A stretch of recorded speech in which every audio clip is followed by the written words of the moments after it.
จะคิดว่าน้องนั้นจะเปลี่ยนใจแม้นไกลแสนไกลไอ้ยังตกใจไปหาสม่ำเสมอจดหมายส่งเข้าฝากมาโทรศัพท์ประดายังโทรรับกับเธอกันบอกเคยจะคิดว่าน้องใจง่ายอย่างนี้ห่างกันก้อนปีคนดีกับเปลี่ยนไปผ่านรอให้หลงคอยใจน้อยมันรวมลืมกันเงินนั้นสำคัญทำให้หากเท่านั้นสลายจดหมายสาบาปสุดท้ายส่งมาอ่านด้วยน้ำตาเป็นบักเตือนวิวาแก้วใจ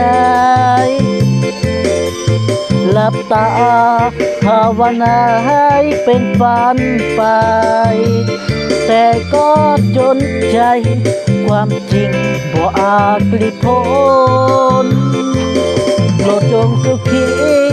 ขอฝากเพลงนี้อวยพรตัวนี้ลานดอนขอดวงสมรสุขล้นจากหน้านี้จริงกลับมาเป็นยอดอีกทอนจากนี้จำทนหักกันได้เพียงเทินทาง